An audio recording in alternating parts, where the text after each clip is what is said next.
Today's property will be fully renovated by JWB, including a new roof, AC, paint, flooring, and upgraded electrical and plumbing.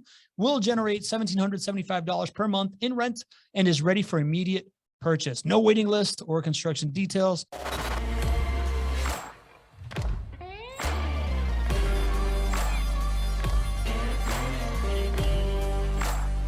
We are live on Facebook for the Thursday edition of the Not Your Average Investor Show, the JWB Rental Property of the Week.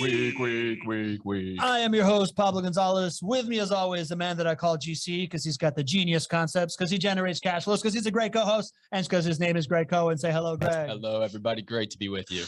And our guest investor today, joining us all the way from California. It is morning. I think he just finished his breakfast. He volunteered for this call without knowing what he's getting into, just jumped right into the pit. I really respect the game. I respect the vulnerability.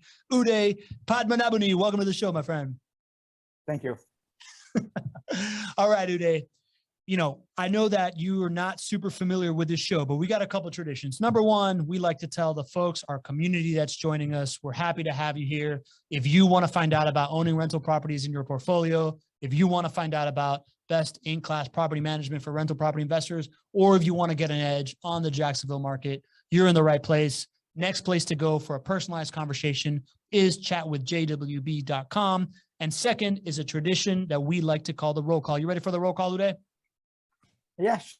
Here we go. All right. We got Nadeem Shah. Good morning. Denny Davis is joining us. Let's party into the new year, JWB style from Germany. Guten Tag, Denny. Jen Filzen, the fairy godmother of the Not Your Average Investor Show family. She's in the house. Lee Bishop, the MVP of our community, is in the house. John Henning, good afternoon all. Happy New Year. Dean Curious check from the West Coast as well. Who else we got? We got Joanna, our community manager. She's hanging out in the chat. If you need anything from Joanna, you need some extra content, you need some extra guidance. In fact, if you are new to the call, let us know in the chat if you're new. So Joanna, make sure that she can welcome you and we can bring you to the party. We got Ken Moline, the patriarch of the first family of the Not Your Average Investor Show. Good to have you, Ken. We got Peter James is back from the Commonwealth of Virginia. T. Peter James. Good to have you, Peter. Cristobal Gonzalez, my friend from Toastmasters. Good to have you back, Cristobal. Who else we got? Who else is checking in? All right. Michael Santorios. He's back asking great questions as always from Northern Virginia. Uday is in Fremont, California. Just wanted to clear that up. A nice little area of California. And that is what I got so far. If you're here, as you can tell, this is an interactive show. Without further ado, our guest investor, the star of the show today, Uday, tell us, what made you want to start investing in rental properties and how'd you find JWB?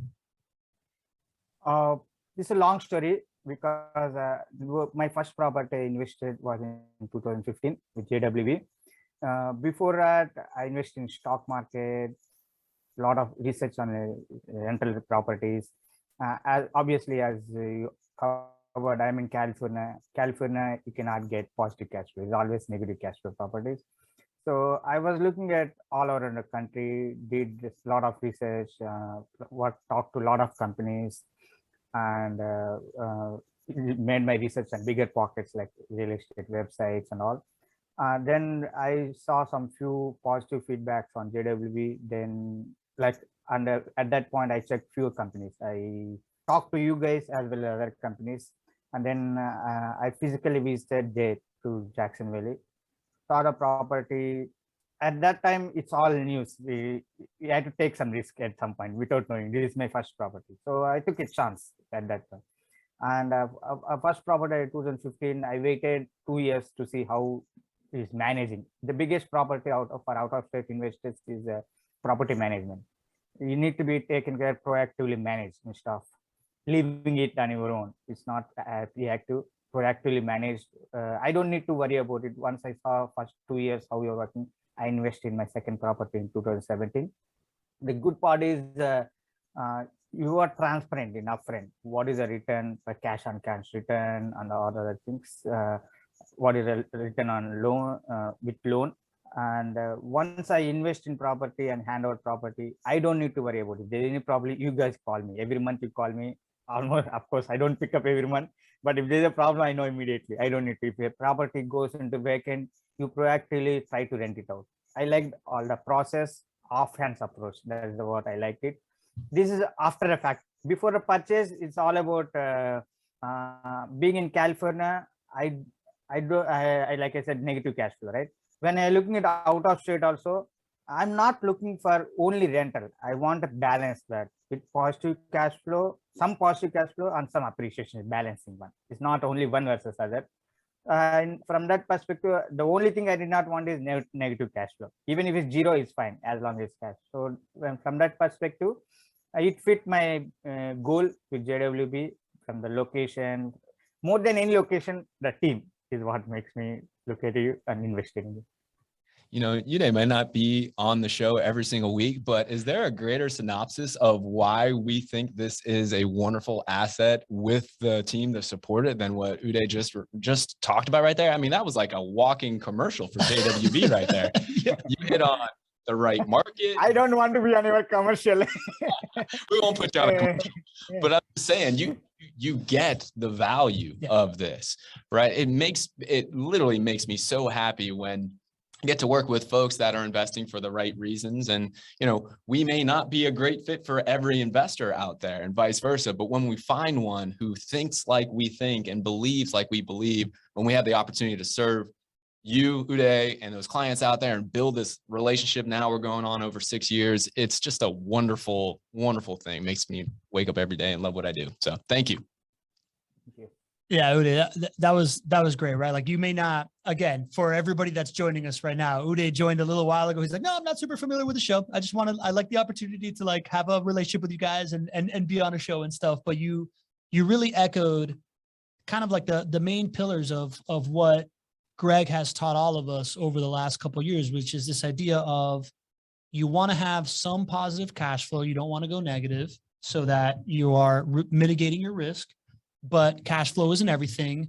And what's going to make all of the profit centers happen is this idea of having a good team around it, right? Mm-hmm. Like within all that, Uday, were there moments that you were scared going into this process, either when you were first kind of engaging with JWB or at moments during your journey? Did you have any kind of like moments where you're like, oh, I don't know if this is really what I thought it was? Yeah, because whenever you go to unknown is a risk. I've been investing like my properties around 130K when I brought it, and it's a risk. If that nothing works out, I'm losing 130K, and I invested 20% of my down payment, but I'm liable for another 90K. That risk I had to take, and like any other startup, I had heard horror stories like out of state properties. There's no property management, it's ransacked. And I had my bad side of the story. I lost money also in a lot of real estate outside of state. So I don't want to go into it, but I had a bag. So, but still I took a risk and it turned out to be a good one, not a bad one. Because the big property is when you are investing out of state, you don't have a luxury to visit there when you have problem to solve it. You need a team, someone locally to take care of it. The way I would look at it is offhands.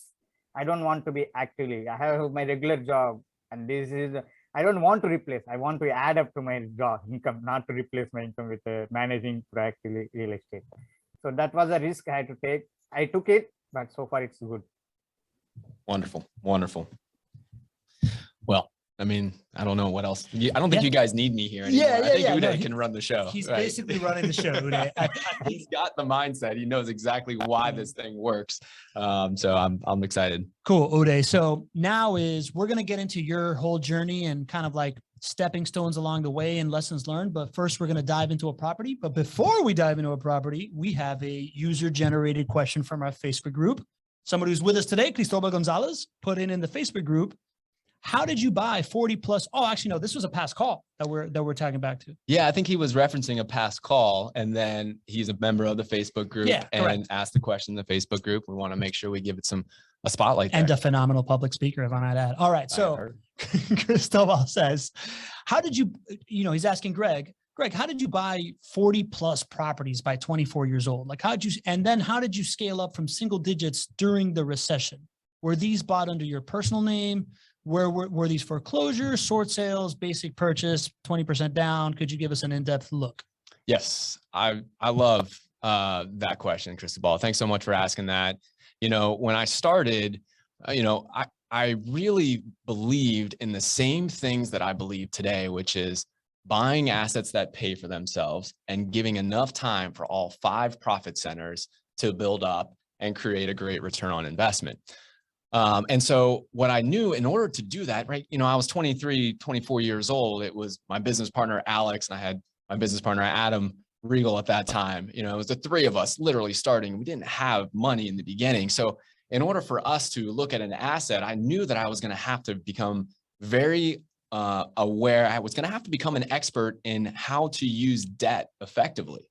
And so the way that I was able to buy 40 rental properties in the very beginning, my team, Alex, Adam, and myself at that point, were able to buy 40 rental properties by age 24 is because I really mastered smart debt.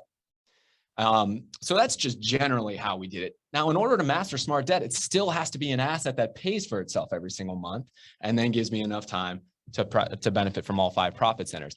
So that's just the theory behind it. Let me tell you exactly how we did it, though. All right. So now you got to recognize that I'm an active investor, especially back then, right? I was the one pounding the pavement, finding the seller to be able to buy the property from, all of those good things. So what I'm going to share with you right now is not the strategy for a passive investor. It's not the strategy for Uday here, who wants to be passive, and you probably want to be passive as well. But here's what I did. We would go out and we would find a property that is undervalued. All right, you got to recognize I don't have huge down payments at this point to be able to go out and shell 20% down every single time. So I had to find a property that was undervalued and buy that property way under market value. All right, so let's just say that it was a property that was worth $100,000 and it needed $30,000 worth of work. Okay, so I would probably buy that property for about $40,000. It's worth $100,000. It needs $30,000 worth of work. I probably am going to buy it for $40,000, but I didn't have $40,000 to buy that property or another 30 to do the work. So I got really good at raising private money, and I would go to private individuals. This is a part of our company now. We've borrowed over $300 million in private money from clients. That's how we do a lot of our volume here. But in the beginning, I was just raising private money from friends, families, other people who had been following our success. And I would go out and I would say, hey, I got an opportunity for you to earn a 10% return on investment. Would you like to give me a loan so that I can renovate this property? And the loan amount that I'd ask for is about $75,000. All right. So I'm purchasing the property for 40. I'm borrowing 75, and then bought the property. I used the 70 to renovate the property. There's additional costs that come along with it. So I basically used all $75,000 of the loan. Now, at that point, I had to get that money back out. And so what I would do is then I would go to a bank and I would say, hey, now I have this house that is renovated. It's in great shape. It has a resident in place. Will you give me a loan at much better terms than 10%?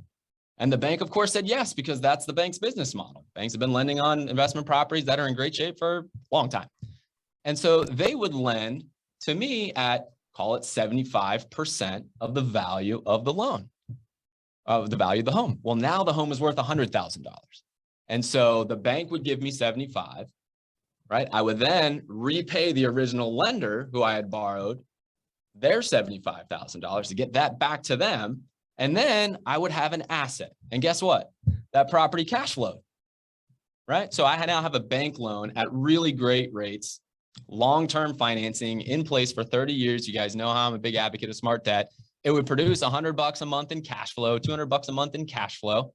And then the most important thing is I could then go to the next property and start to build that portfolio. So I did that 10 times, 20 times, 30 times, 40 times. And that's how I was able to build up a rental property of 40 properties when I didn't really have capital in the beginning. There you go. Good story, GC. There you go. Great storytelling, GC. There you go. I don't know. I'm reaching there. Okay, cool. So Uday, sounds like you had a rental property. You were already in the rental property game before you got into it, right? Like you had an experience, and then so you were active at one point and you decided to go passive, kind of like No, that's not correct. I always want to be passive. I never wanted to be active. I have my regular job. I have a IT job. But the experience I said is not before. I did, along with JWB, I was trying to diversify into different companies, different states. And over the last 6 years, probably I may invested 5 to 6 property. I had a bad experience with 2-3 properties. I had lost completely also, complete investment also. 2-3 properties are doing good. One property is still not doing good, but keeping it. So it's a mixed experience. But the 2 properties with JWB have been so far good. Okay, great. All right. So now we're going to look at another property. We're going to put it up on the screen right now and let us know what you think about this one. We're going to magically whisk ourselves away to 2508 Sunrise Ridge, Jacksonville, Florida, 32211. Let us know in the chat if it's clear, if I need to do anything to adjust it, make sure that you're seeing it okay. It is a $285,000 property, 3-bedroom, 2-bathroom, 2-car garage. It is leased out at $1,775 per month. It's got a conventional financing total monthly cash flow of $168 and a estimated conventional financing total ROI of 7.93%. Uday, normally my first question here when we don't have a guest investor on is I go to GC and ask him, GC, what do you love about this property? I thought you'd never ask. I've failed to ask in the past. So. Well, there's a lot to love about this property, but there's one thing that I want to continue to talk about. We've talked about it for probably the last 2 properties of the week. We've talked about it. I did a special Facebook Live in our Facebook group talking about it, and we just did the show on Tuesday hitting on this element. The reason that I love this property is because it's a renovated property. If you're a fan of the show, been watching for 2 years, you've heard me talk about how I love renovations and I love new construction properties. So why am I singling out that this is a renovated property? And that's the reason why I love it. It's because of what's going on in the lending world right now. We are on the cusp of interest rates starting to rise, and I think they're going to rise quite aggressively. And the reason behind this is because of the Fed's activity. The Fed has, at worst, an indirect, and at best, I don't know if it's best or worse, they have a very direct, much more of a direct impact on interest rates because of the ways that they adjust the economy for inflation and for employment. Notably, they adjust short-term interest rates, which I think most of us are familiar with. But what many people are not familiar with is the fact that the Fed is currently buying $120 billion worth of bonds and mortgage-backed securities. And they're going to stop that. They've said they're going to stop that by March of 2022. When that happens, that takes that $120 billion of demand away from the products that generate what our interest rates are. And when you take away $120 billion of demand for a mortgage-backed security, that means that the price of that asset goes up. So what that really means is that your interest, because the Fed is going to have rate increases. That's short-term interest rates that the Fed is increasing 3 times in 2022 is what they've said. It's not only your interest rates on this loan, on this property is not only going to go up because of that, but I think a greater impact is going to be because of what's called tapering. And that means that the stopping of buying bonds and mortgage-backed securities by the Fed. And that's happening now. So there has never been a time when I have been more sure that interest rates are going to go up over, call it the next 3, 6, 12 months. And you couple that with the impact on your rental properties from interest rates going up. Now, I say all of that, and let's bring it back to why I love a renovated property. And it's because a renovated property can take advantage of low interest rates today. A new construction property is something you put under contract and it doesn't close for 4 to 6 months, which means you can't lock in your financing terms for maybe 4 months from now.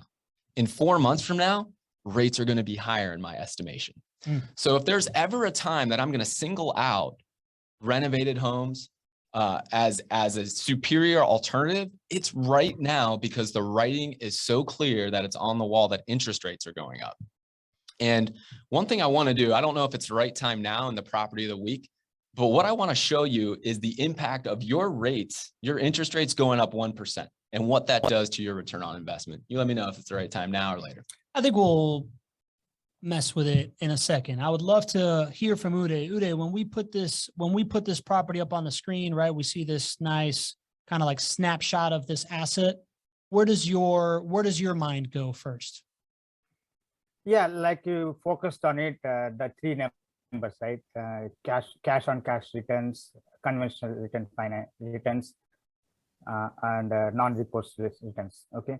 The next one on this list is what type of class property, class A, class B kind of thing. Because as you know, class A, you have a lower return on return right now, more appreciation later. Class B is a mix of both. You have a good return now, lower appreciation than class A properties. And third thing is, how do you get the down payment if the amount of what is a purchase price, how low we can go. That's the different options to get lowest down payment. That's one way to do it. I've got a few ideas for you. We'll get into it when we look at your portfolio. Yeah, there you go. So you said, so you're first looking at, again, this is talking to us like a well-seasoned, not your average investor show listener. Your first moment, like your eye initially goes to this monthly cash flow, total ROI number. That's what JWB is selling, right? Like I don't know what I just did there. There we go. So that's what they're selling, right? Like at the end of the day, you're controlling for all these different variables outside of it to really be able to sell this, this thing here, right? Like this cash flow, this total ROI. Uday, when you look at the numbers of the cash flow and the total ROI, what are you thinking about there? Yeah, so like we covered before, interest rates may change in the third number and second number. First number is a key part of it, right? That's will give you accurate picture. How much, if you put whole money right now, 5.8, and how to increase that number, right? That increase number is by putting lower down payment with increased financing at lower interest rates. There are three numbers that play into this everything, whatever investment you do. Other factors, as far as financing and investment goes, those are three numbers. How do you lower your down payment? How do you get your lower interest rate? And what is a return rental per month?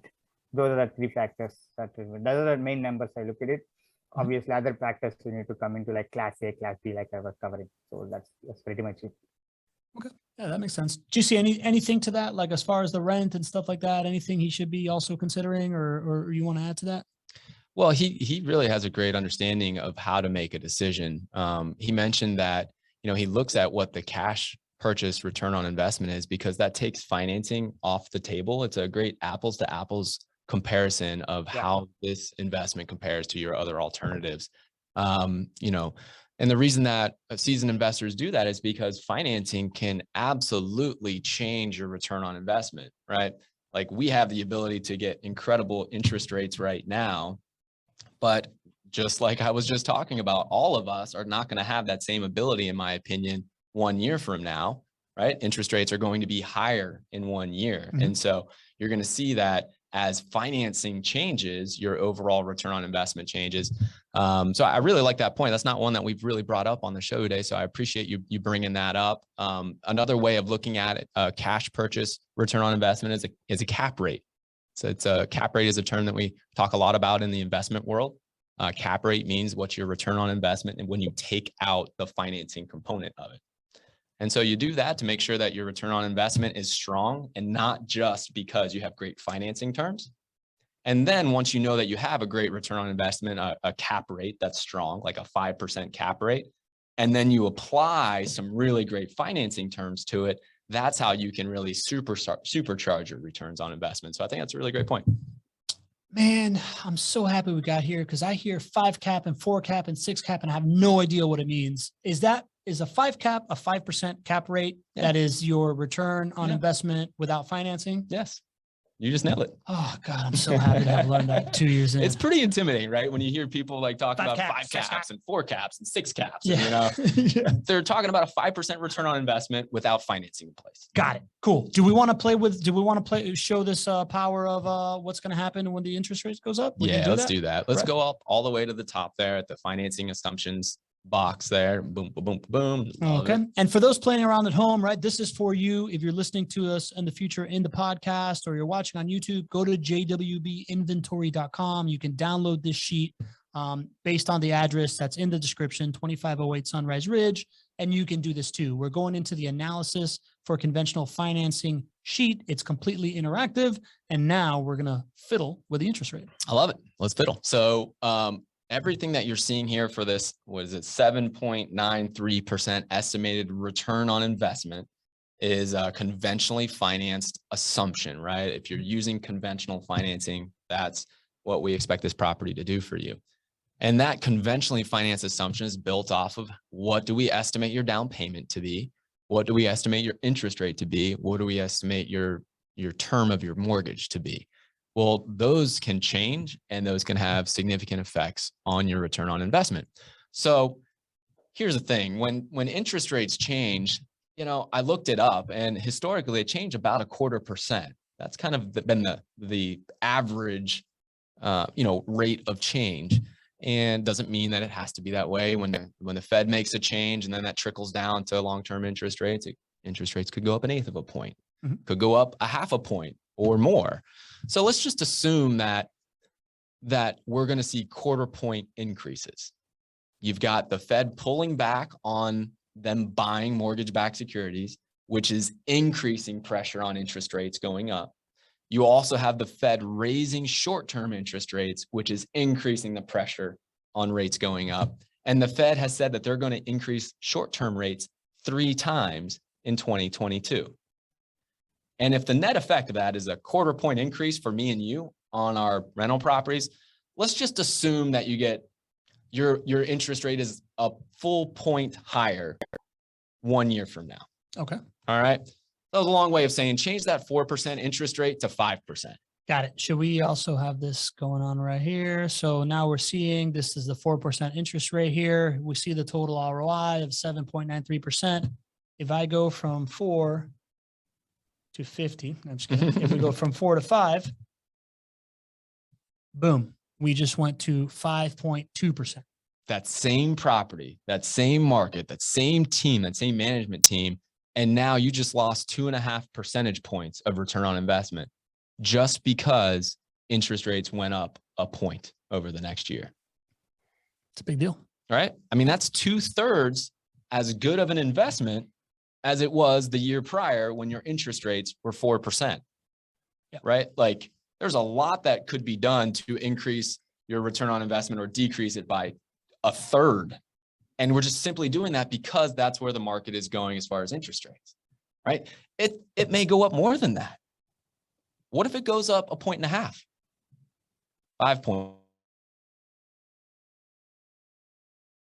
5.5. Let's see what we got here. 8.6%.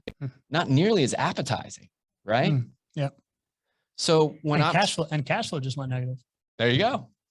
A concept we talk about a lot. Yeah. Right. Cash flow, positive cash flow is not a right.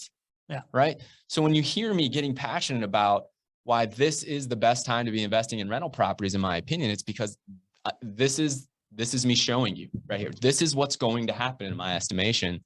The same property will be producing 2, 3, 5 percentage points less at some point in the future. Yeah. Right. So why not take advantage of that right now? And the best way to do that is a renovated property. Right. I love new construction properties, but the reality is for new construction properties that are put under contract right now, you're probably going to have a higher interest rate on that than if you had bought a renovated property and secured the lowest interest rate. There you go. Uday, you clearly are paying attention to interest rates. You have thoughts on how it affects your cash flow and your overall investment. Is there a number on the interest rate, you know, that you've thought about that it doesn't make any more sense for you? Are you targeting a certain date to do it beforehand or afterwards to get another property, anything like that? How are you thinking about it? You're on mute, buddy. Sorry. All right. So not particularly about interest rate. Interest rates goes up and down. The big part I do is the cash on cash return, and interest rate. The thing is, whatever interest rate you get it, probably in 2-3 years time frame, you can refinance. The big part is by that time some appreciation builds out and your LTV comes down in 3 years. At that time, when you refinance it, your interest rate is going to be at least 0.5% or 1% down. At that point, you can get back your ROI up again. So it's just first 3 years that makes the difference in the current interest rate. That's the way I look at it. So are you saying that you think this is in a scenario where interest rates are decreasing in the future, right? It's kind of like your assumption? No, I'm not making one versus the other assumption. Whatever, let's assume is fixed or even increasing. Whatever interest, let's assume it's fixed for a discussion purpose. Let's assume it's 5% today. In 3 years, is going to be 5%. Okay. But when your LTV decreases, your interest rate that bank gives you goes down at least by 0.5% or so when you refinance. And also when you first time purchase it versus refinance, the always rate is going to be lower. So you always see whenever you refinance, your ROI is going to be increased than what the numbers show here. But these numbers have to be shown like this because that's where it is today. No one can. Let me speak to a couple of points there. So, and we've got to look at the perspective of when Uday's been investing, because everything he just talked about is exactly what he has lived out, which is really cool. What he's talking about is the fact that refinancing for him has been, you know, his original interest rates were higher than they are today. Correct. But even if they weren't, the point he's making is that when you go to refinance, if your properties go up in value from the time that you purchase them to the time that you refinance, your loan to value on that loan is lower. Got it. So that's LTV is loan to value. I was thinking lifetime value, which is what I think of in marketing spend, right? That's so true. Loan to value, LTV. Loan to value, when you put 20% down to purchase a property, right? But it goes up in value over 3 years or 5 years, and you go to refinance that property because it's gone up in value, you now may only require 75% of a loan, right? You put, in essence, 25% down just because there's equity that was gained. And the way that the bank looks at this is if you have a lower LTV, then it's less risky, then you get relief on your interest rate. You get a lower interest rate than if you put 20% down. Does that make sense? Yeah, makes sense. Yeah, so that's the point he's making there. Uday, I would caution you a little bit though, right? Because that's what you've lived out, but you've lived out an amazing time of home price appreciation.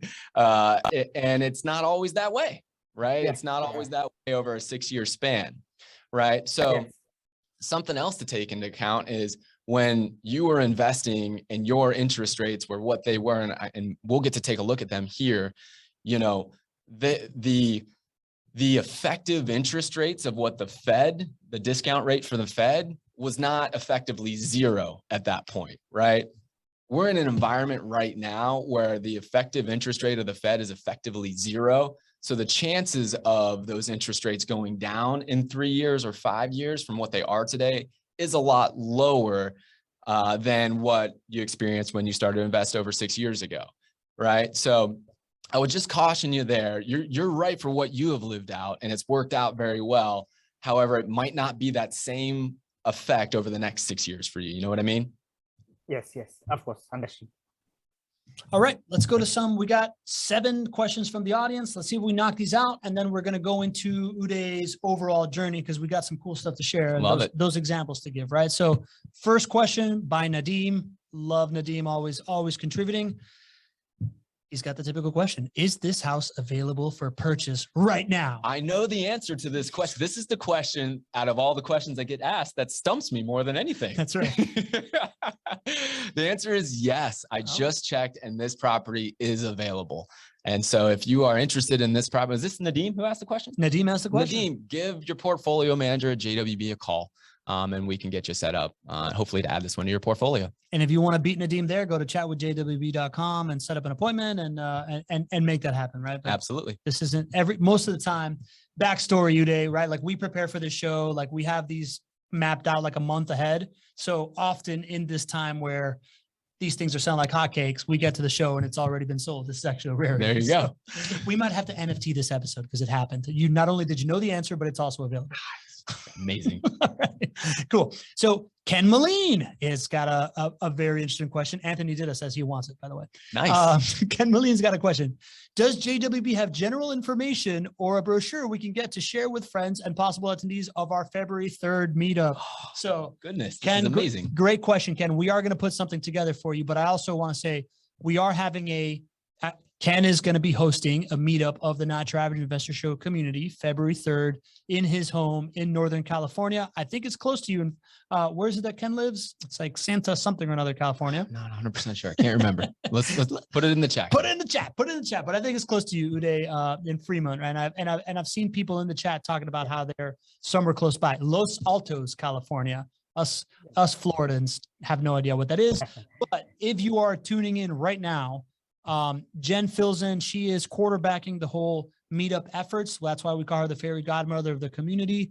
And it is coming up February 5th in Los Altos, California. For more information, contact Jen Filzen at her number directly, 408-833-9868, or shoot her an email, jenniferfilzen@gmail.com, and they will give you full details. But yes, we will support you, Ken, and we're going to support Jen and all these efforts. We're going to put out some informational flyers, and anybody that's on this call and you're in Northern California or you need an excuse to travel to a beautiful part of the country, now you know, right? Put it on your calendar, February 4th. So Murph Hayes has another question. What is the cost of replacing a roof with JWB to satisfy current insurance requirements? The cost of replacing a roof, well, that heavily is dictated by the size of the roof. So not really, I can't give you kind of averages, but one of the things I did do is look up this property here. And so I can give you one data point. Now look at this home, right? This thing looks pretty nice, right? Yeah, pretty nice. It's not a brand new home, but it looks pretty nice. What would you estimate if you just had to pick a number out of thin air for the total renovated cost for this property that we're putting into it? 30 grand. Yeah, $41,000 worth of work that we are putting into this home. Again, that's JWB's cost, not the end owner's cost, right? We do this during the renovation. We do this to make sure that we're up to the JWB standard and to not have deferred maintenance, which will cost you big time. So I looked up the things that we renovated to get to this $41,000 budget. The new roof on this property is $14,000 that we are putting into this roof. Now, that doesn't mean that the typical roof for JWB is $14,000 because the typical house for JWB does not have that many squares of roof. This is not 2 stories with multiple, that roof is really big. So I would say if I had to guess, right, probably half of that is pretty typical for a roof, which is still a lot, right? When you're thinking about cash flow, that's one of the reasons why if you're investing in rental properties, you need to make sure you work with a provider who takes care of all of the major mechanicals in the house before you invest in it, that being roof, AC, electrical, plumbing. Those are your major ticket items and something you got to watch out for. Uday, in your life, as an investor of homes, rental homes, have you had to replace a roof? Not yet, but that's one of the big ticket items in any home. One of those things. So I guess I'm bringing it up because that question seems like it's asked like, are you replacing to current insurance requirements, replacing a roof? From what you said and from Uday's experience and from my experience, it sounds like that's not something you're going to have to worry about as you're investing in a property, right? Like when we buy a property as an investor, that roof is already on there. That's not your problem. Exactly. I mean, we are going to make sure that there's a roof that meets all the insurance requirements, and that's not going to be your day one cost. over the lifetime, as you hopefully follow my advice and hold on to your rental properties for a full market cycle, at some point, everything deteriorates. And at some point, a roof will be your cost. But the reality is, if we have a large ticket item early on in the investment with a client, that's really hard to make up for in terms of positive cash flow, right? That's just not something that we can have happen, right? So that's why we spend so much money in our renovations to ensure that you don't have that big ticket item. And Uday is a great example, right? Uday's experience hasn't been perfect, which hopefully we can get to a couple of the pain points here. But it hasn't been a roof that he's had to replace. And, 6 years and 2 properties, that's great. That's great to know, right? Yep, definitely. And Ken's putting re-roofing every 20 to 25 years is fairly typical, right? So that would be the whole like holding in for a full market. Yeah. Maybe it falls into it. All right, cool. We got a question from a new attendee. Welcome. I may butcher your name. Let me know in the chat. Sai, what is your search criteria to identify an investment property? Uday, let's start with you. What's your search criteria to identify investment property? Basically, for investment is all about cash flow and appreciation. A combination of both is a key thing I look at it. And second factor is third factor, I would say, cash flow. The stability. You don't want some property which has 20% return, but it gets ransacked into a year, or someone is a high, crime area. You don't want to be. So you want to be a stable area, not high crime area, and balanced rent, cash flow, and appreciation. That's my. It's not for everyone. It's my case. Well, I mean, we think very, very similarly, right? And I'll take it from the perspective of the passive income investor. And thank you, first of all. Is it Sai? Sai. So. Thank you so much for being on the show and for asking the question. From passive income investors, very much what Uday said. I would say most people focus on the property first, and they don't really pay attention to the market as much, and they definitely don't pay attention to the team. I would encourage you to pay attention to the team first, right? That's what Uday did, right? He found the team that he believed in. He then found the market, right? A market is what dictates whether you can have positive cash flow and above average home price appreciation. Jacksonville happens to be one of those markets. You got to do the due diligence there to make sure that you're investing in the right market. When you get to the right market, you need to know what type of neighborhood you need to be investing in. Again, Uday mentioned this, right? He talked about B and C neighborhoods, right? C neighborhoods is another way of saying below middle income housing. And that's where we focus on in Jacksonville. And we do that because that's where you get positive cash flow, and you also get above average home price appreciation as well. So that's your second most important thing, to focus on those types of neighborhoods. And then the third would be the property itself. And the thing about it is, when you find the right team and you are in the right market, that team is going to make the process of you choosing the property fun. It's not going to be hard, right? It's not hard work to buy a property with JWB. Is it, Pablo? No, it's pretty easy. You don't have to go out and pound the pavement and make thousands of offers and worry about all that stuff, right? But it's because you found the team and you found the market, and then the property is the easiest part of the equation. Cool. All right. We're going to try to knock a couple of these out so we get to Uday's story. Anonymous attendee says, what is the layout of this house? Is this a 2-story? Yes, this is a 2-story, 3-bedroom, 2-bathroom house with, does it have square footage in here somewhere? It does. Square footage, 1,675 square feet, 285,000. You can find this at jwbinventory.com and you can check it all out. Cristobal Gonzalez asks, for filtering renters, are you following the usual 3x income to rent, past background check, credit check about 645? How important is credit score? And also, do you accept Section 8 vouchers plus verifiable income? Okay, do my best to get that in short order here. Yes, there are time-tested, proven ways that effective property management is done as far as filtering out and qualifying residents. 3 times the income is a great metric. 3 times the monthly rent is what their income should be. That's a great time-tested metric. And so we do we do that, and we do a lot of time to verify and validate the documentation behind that. Background checks, right? Eviction checks. We use CoreLogix, which is a database that helps us understand exactly what things may be on their background, what may be on their eviction history. We also do a credit check. However, we do not deny based on credit. We understand that for this asset class in below middle income housing, you are going to most likely have a resident that does not have top tier credit. And so we use that as a data point in our decision to approve a resident. We also use this as a way to understand what liabilities they may have out there. Are they telling the truth on their application? Do they disclose that they owe this person money or that person money? That's how we use that information. So we do not deny based on credit, but it's a part of the approval process. And I think the last question is, do we accept Section 8 housing? A relatively low percentage of our portfolio, my own portfolio as well, is Section 8 housing. What I would tell you about Section 8 housing is there are advantages and disadvantages to it. It's largely based on what market you're in the country, because the HUD housing or Section 8 housing office in your neck of the woods may not be run well.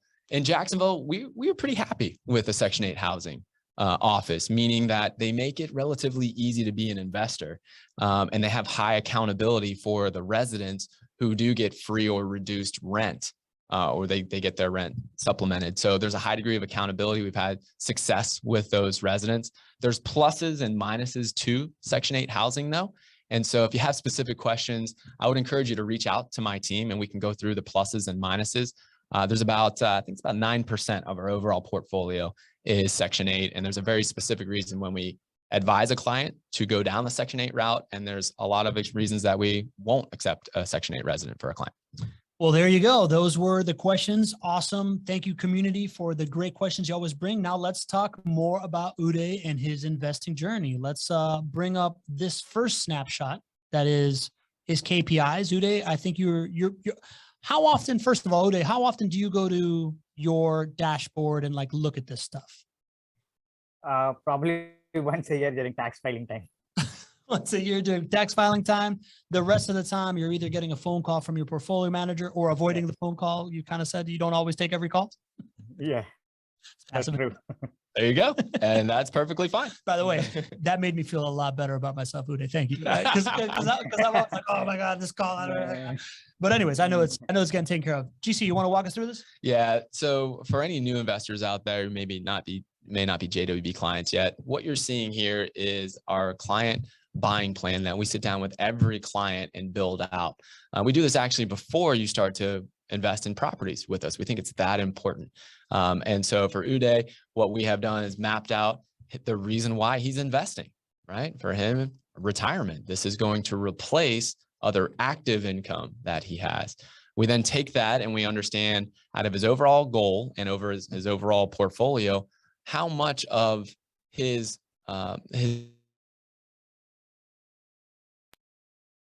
portfolio needs to come from rental properties. How much, if he needs to come from this asset class? And we determined that's about $3,500. The next thing we did is we broke it down into a total number of properties that are needed from his JWB portfolio in order to accomplish that goal. And of course, he's now at 2 properties. And so the one thing there that I can tell that we haven't really looked at this in a little while with you today is because we don't have your current milestone updated and we don't have your date of next purchase. So for everybody understanding out there that this is not rehearsed and just completely transparent, there you go, right? So I think we'll make a little note there to get that updated for you, because it's important, for us to be a resource to help you get to where you want to go and get to that goal. So that's on the buying plan side. To the right side is the key performance indicators there. That's a quick snapshot of how this is performing in 2 seconds or less. Yeah, right there. So you can see here, we've produced over a 10% return for Uday. He's been investing for over 6 years. His lifetime net rental income, this is the money that he's actually seen in his bank account, is over $11,000 of positive cash flow there. When you take into account the tax savings and principal pay down, he's up to almost $44,000. And again, we haven't even talked about home price appreciation yet. So very, very big win, and something that I know my team is really, really happy for.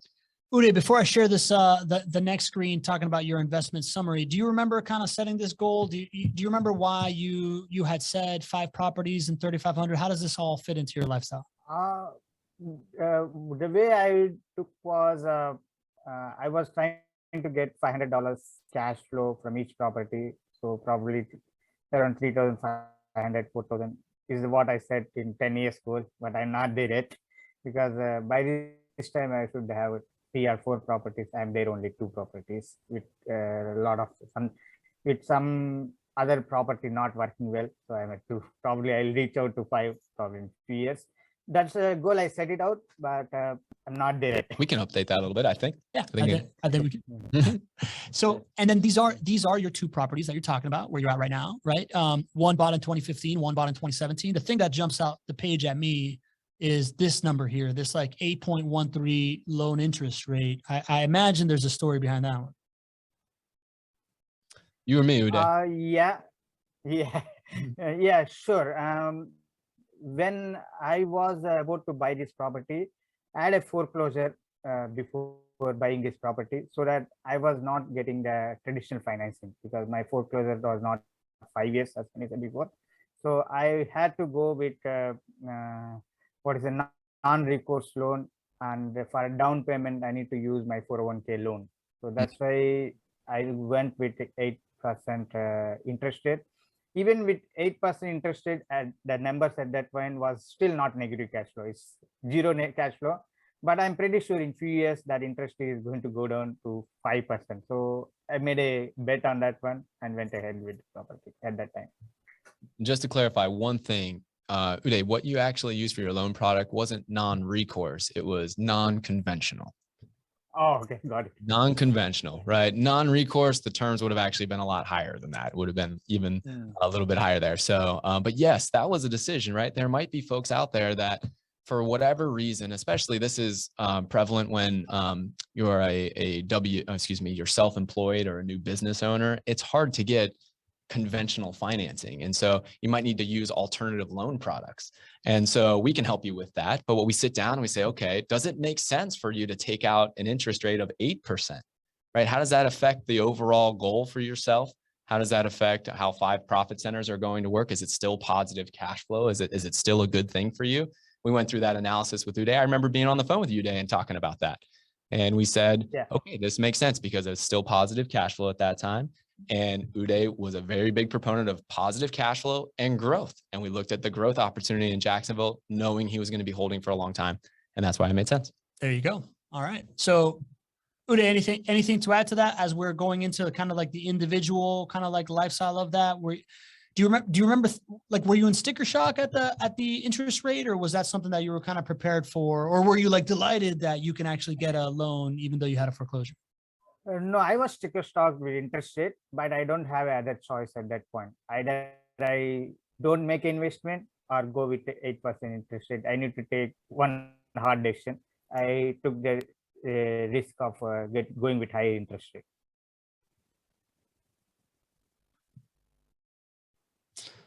Got it. So at that point, was the mentality I just want to get in the game? Like I want to own a rental income property, or was it something else driving it more? I need to start somewhere. So I want to get it. I don't want to wait another 3 years or so. I want to start somewhere. At some point, it's going to turn positive. It may not be negative, but I don't need it cash at that point, positive cash flow at that point. I just use my 401k money for my down payment and got like Greg said, I got a non-conventional interest rate, and with the hope that it will turn positive someday. I mean, that makes a lot of sense to me. As were you gonna say something? Well, we looked at what was most likely to happen. We talked about when that foreclosure happened on his record. We know that foreclosures stay on your record for about 7 years and affect your ability to get the best financing terms. And we said, well, okay, if our position is to hold on to this for a long time, very good chance that we'll be able to refinance this as that foreclosure no longer affects his record. And then he'll be able to refinance that out, get that down. And as you can see here in 2017, he was able to get a 5% loan. I'm assuming because that foreclosure was no longer affecting his his ability to get a loan. So that's really at the core of it, why we made that decision. It was a thoughtful, strategic move of, okay, today we're going to accept a little bit less cash flow, but that's a short-term sacrifice that we have to give because this is the place that we're at. And the plan is let's refinance as quickly as possible. Super interesting. And last question before we move on to the individual properties, like I'm looking at this right now and I'm seeing that interest rates are super, super low. Is this a cash out refi opportunity? Is this a different type of like opportunity for Uday to have? I did a refinancing of that later. It went to 4.2% interest right now. So once that interest rate half they need, the cash flow increase more. If you see that I invested like 37,000. Now probably I get $300 net cash flow every month. Were you able to pull out money from the cash out refinance as well?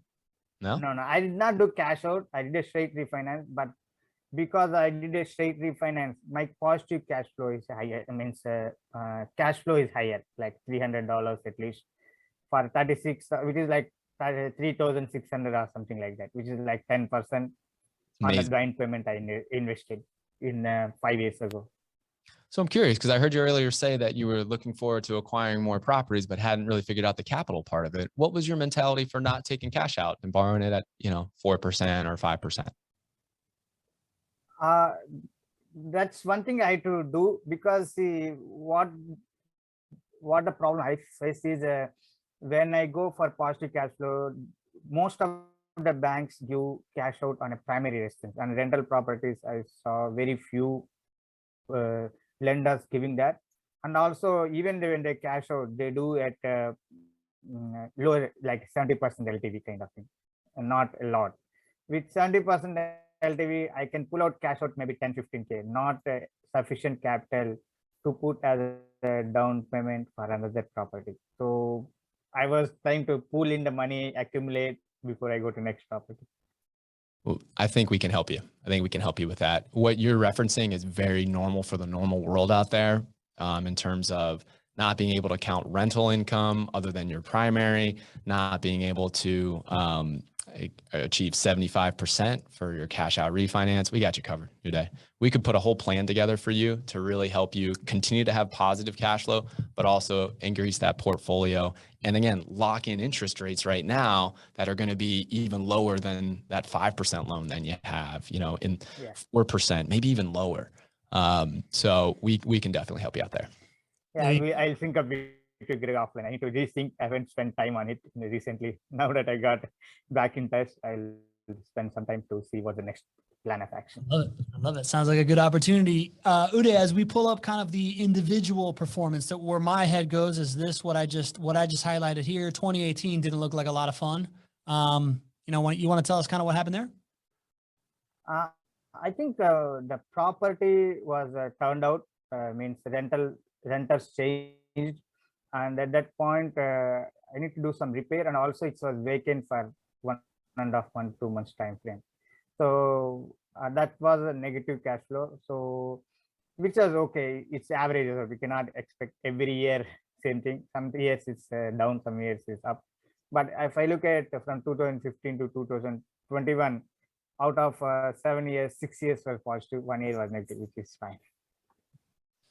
That's exactly right. That's that long-term mindset, right? We understand that owning rental properties is not the absence of bad things, that bad things for your rental properties are going to happen, but there's a certain ebb and a flow, and you can see it here, right? You have 3 years, maybe close to 4 years of a resident being in place, and then that resident leaves. And when that resident leaves, you're going to have maintenance costs, you're going to have vacancy costs, you're going to have tenant placement fees, and you're going to have a bad year for that one property in that year. And then what we do is we get a great resident in place, and you can see that the asset performs for the next few years, hopefully even longer. And then what will happen again at some point, and Uday knows this, is that that resident will leave and we'll have a bad year on that one property. And you can see that's the importance of building up a diversified portfolio, is because as that bad year happens on that one property, you're supplemented by the other properties that you have that are probably not having that bad year at that exact same time. Makes sense. So when you're talking about portfolio, then my head goes to this total JWB portfolio report, right? This is the holistic view of looking at all of it. Exactly. That's what we work with investors to really get, right? We need to get away from looking at this one individual property. If something bad happens, if they don't treat your house right, if they have an eviction, right? I don't like that, but I don't get emotionally wrapped up in it. What I do is I look at my overall return on investment for my entire portfolio. And we're looking here at the total portfolio return for Uday here. And so you can see that overwhelmingly it's been consistent, right? He had a bad year for one property. The other property did quite well in 2018. And you can see that that leads to consistency. And at the end of the day, we told Uday just on the cash flows that we'd be performing at about 12%. And we're at 10% right now, just on the cash flows, right? Haven't talked about home price appreciation yet. But that's a realistic accountability of where we're at, right? We're not exactly where we said we were going to be. Wish we were. We're on our way there. You can see we had a great year in 2021. I have no doubt that we'll get there. But, you know, this is the right way to hold your property management team and yourself accountable. Uday, when you see this and you see that it's at 10.09 versus that 11.87, are you hitting a panic button? Kind of like, what is that upsetting to you? You know, what's your reaction when you see this? Not really. As long as it's always being positive, I'm happy. Like I don't need to worry about property in another 10 years. Both appreciation will increase, rental will increase with inflation. So it is that positive will continue to go. It may be some years, it may be 5%, that may be 7%.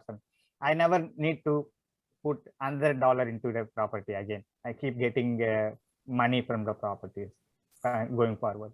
Yeah, I'm hearing somebody that, you know, really does take into account the 5 profit centers. You know, you're saying a couple of things of just like, you have this like long-term mindset.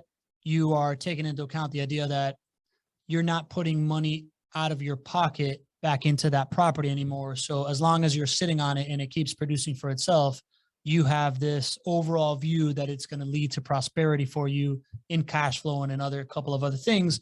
And Gregg put together this, this holistic view of, you know, what you're experiencing that has a more, you know, complete view of what it all looks like. GC, you want to tell us what you put together here? Absolutely. And New Day, I'm so glad that we get to kind of go through this because, you know, even with the wonderful client ROI report that we have, sometimes, you know, clients leave looking at that and they don't understand the full picture of how all 5 profit centers are working for them. And there hasn't been a time to understand that more than probably over the last 5 years as home values have gone up at an incredible rate. And we need to understand this so that we know how to effectively use our money to help us accomplish our goals. So Uday, are you ready? I'm gonna walk through your total return on investment and include a good estimate for your home price appreciation. Is that okay? Yeah, I'm looking at this number for the first time. I have not paid attention to this high number. I only look at this when I filed for taxes end of the year. But you're not alone. We hear that quite often from our clients, especially the ones who ignore our phone calls Uday, who don't show up on our phone calls every single month. Just messing with you. So let's take a look at this because this is so exciting, right? So from 2015 to 2021, in the beginning, Uday put out about $82,000 in down payments on his 2 properties that he purchased. Since then, for that entire portfolio, he's earned over $11,000 in net rental income. So if we can just reference what Uday was just saying, I'm not hitting the panic button because I have built up so much positive cash flow that I never have to dig into my own pockets to produce, to pay for, you know, anything related to this property. That's that $11,000 that he's talking about there. Total tax savings. This has been a tax savings of about $16,000 of taxes that Uday hasn't had to pay because he gets to take advantage of property depreciation from Uncle Sam. And then total principal pay down. This is the residents paying the loans down for Uday, right? $16,000 has been paid down on his mortgages from the resident, which is amazing. All of that is in the client ROI report. The thing that is not is home price appreciation. So I went and I did a little rough calculation. I know that over the last 10 years, on average, home prices have appreciated about 9% per year in Jacksonville here. And so I applied 9% appreciation year over year to Uday's purchases. One was in 2015 and one was in 2017. That's a lot of equity that has been built up over 6 years and over 4 years for those properties, right? I also took out the selling costs. So then I discounted it by the fact that real estate is costly to sell, right? You have to pay a realtor, you have to pay holding costs, closing costs, things of that nature. I discounted that. And that number right there of $115,000 of equity is a very good estimate of the home price appreciation effect on his portfolio. Pablo, what do you notice about that number in comparison to the other profit centers? Seems to be a much meatier number. It's a large number. And from you listening to me babble for the last 2 years, what's the thing that most people actually pay attention to and the thing that people pay attention to the least when it comes to their portfolio? People pay attention to this cash flow and they pay attention to the, is that how you feel, Uday? Yeah. So appreciation you can't control. So I don't pay. It will be some percentage, maybe 3%, 4%. I focus more on not putting additional money into the property and property not being vacant. Some positive cash flow every year is what I look for. And I love that. That's the first thing to pay attention to. And once that is taken care of, we just can't turn a blind eye to the other profit centers, home price appreciation out there being the one. Let's go to the next slide here, because this is where it gets really fun.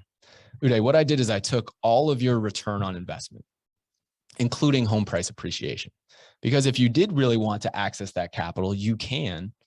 And that doesn't mean you have to sell the property, right? There's cash out refinances, there's other ways to do it. So that is a real return on your investment up to date. $160,000 has been returned to you in all 5 profit centers there. Your total initial investment was about $82,000. So your total return on investment is actually over 26% compared to that 11.8% that we committed to you on the front end there. That's really exciting. What do you think about that, Uday? Yeah, it was great. I never did that calculations. It's good to see that calculation in paper, the numbers. It's amazing. For any of those who want to be brave like Uday and jump into this guest investor spot here on the show, I'm going to keep doing this for folks. Yeah, this is cool. Yeah, because it really, a lot of the basic tenets of what we teach here on the show. And when I see this number, with you having done that calculation for GC, I think, all right, now I'm thinking if I would have put this money into a stock market index fund, or like if I was betting on different stocks or whatever, would I be, how close to this would I be able to hit, right? Like that initial 10% seems pretty doable in the stock market. This doesn't seem super doable in the stock market. Exactly. Or gold or whatever. Exactly. Not while getting income every single month for sure. Plus getting income every single month. That's why That's I cool. love this asset class. And then this is a great representation that you like to talk about of just like how much of a piece of the pie the home price appreciation is. If like Uday ever wants to cash out, this green thing is really what he's going to be super pumped up about. Yeah. And just for everybody out there, when you're thinking about why you're choosing a certain asset class or why you're choosing a certain market to invest in rental properties, right?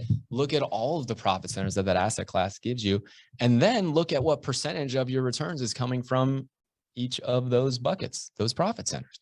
Most people think all of their return on investment in rental properties is going to come from rental income. They're not even aware of the other profit centers. But you can see here that 93% of the return on investment comes from something other than rental income. And it's something that we do need to be aware of. And that's why we'll keep talking about it on the show. That's cool. Uday, is this giant green Pac-Man over here? Is that real to you? Like, do you, like, when you think about your net worth, are you thinking about like, man, one day, my retirement is going to be fed by this thing? Yeah. Not probably the way I look at appreciation is we at some point I need to take appreciation and use that money to as a down payment for other properties, not as a asset, but like Greg was saying, I need to increase the portfolio of properties. Right now, I don't have the money to pay a down payment. Probably I need to tap into that appreciation to get a down payment for more properties. Uday, I'm so glad that you're here today, because us being able to walk through that, I don't think there's literally a more impactful time for you to have that conversation, right? Like today is the lowest interest rates are going to be for the foreseeable future in my mind. right? So for you to be able to tap into the equity that you've already built from just such a wonderful investment strategy that you have, and be able to put that to use, especially maybe on a renovated property, right? That's going from idea to implementation like immediately. I'm so glad you're here today. I didn't know that we were going to have you on the show. And for you to be here has been really, really fulfilling. Yeah, thanks, Greg. It re-triggered me to start my next property. I was putting it in back burner for many years. Oh, let's look at later. But now that we got in call, maybe I need to start so that I can get the next property in 2022. Well, I think it starts with your revisiting your plan. I think that's the first place, right? I think so. I'm gonna put a note here and have our portfolio manager team reach out to you. And I think that's the first thing. Let's rebuild that, put an emphasis there, and then we'll see how the strategy that we have can help you get there. Sure, thank you. Music to my ears, man. I love this. Uday, we went super long. Normally this thing's only an hour. Thank you so much for being a great sport and hanging out, man. I hope that this didn't derail your day. And thank you to, we had 30 plus people on most of the time. Right now we're down to 24, an hour and 13 minutes in. It's a long time, man. So really, really appreciate you being a part of this, Uday. Before we kind of next week, Tuesday, it is the Fan Appreciation Show, right? Like we're bringing it back. Last year we had one. This year we're doing it again. We're going to bring a couple of the members of the community that have joined us this year that's been a part of the story to hear from them in smaller sound bites. It's going to be another long show. Just letting you know, this is a party. If you can clear your schedule and just come hang out with us for at least an hour and a half, do it. It's going to be a lot of fun. You're going to get to see the faces of the people that we see in the chat that we've gotten to meet over the years. It's going to be great. I hope that you meet us there. Again, owning rental properties in your portfolio, best-in-class property management, edge on the Jacksonville market. The place to go next is chatwithjwb.com. If you want to start to have this kind of experience, get access to the JWB team. It's a consultative call. You get a lot of value out of it. Before we go, Uday, I just want to give you last words, man. If somebody is thinking about owning rental properties, if they're thinking about going through this process, put yourself in that mindset. What advice would you give to a friend that is kind of thinking about growing wealth through rental properties? Thing is, you need to look at the company or team, the first thing, because if you look at all over internet, you'll see a lot of rentals. Some place promise you 20% return on paper, but when you go into reality, it's no longer close to the truth. So you need to have a realistic expectations and also by the great team. So I found very few teams whom I can trust, and I can be offload like a passive kind of thing. I don't need to see what happening with current property. I know JW promptly calls me every month. That's great, in a great way to keep the relationship, and they proactively manage the property. That's a great part. I saw very few companies like that. I look at the team than the location or the market. That's the way like I said, it's not based on just JW. It's based on my past bad experience with other place investment. So anytime I found a proper company like a JW, probably I'll be ready to invest. I need to find the right company. Well, it means a lot to us that you trusted us early on. I remember working with you in the beginning. I mean, it seems like yesterday, but it's been 6 years now. I know how big of a decision it was for you to put your trust in us. Just want to say thank you. It's been incredible. Again, thank you for being here today. It's really fun to see it come full circle and to get spend some time with you. And yeah, man, I just really appreciate you. Yeah, thanks, Greg. Thank you, everyone. Closing the year out strong, Uday. You are officially the last guest of the year. 2021 has been an amazing year.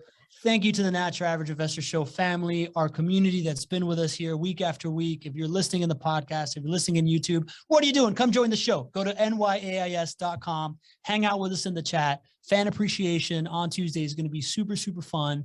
And I feel very, very fortunate I get to be a part of this. I'm very grateful for the year that we've had here together, the guests, the topics. We're going to relive it next week, GC. I'm thankful. We are about to celebrate a new year. Want to wish everybody a very happy, healthy New Year's celebration and 2022. It's going to be an amazing year for the community here, the show here, for all of our clients out there. We just thank you so much and just wish everybody a wonderful 2022. Thank you, everybody. See you next year. Thank you.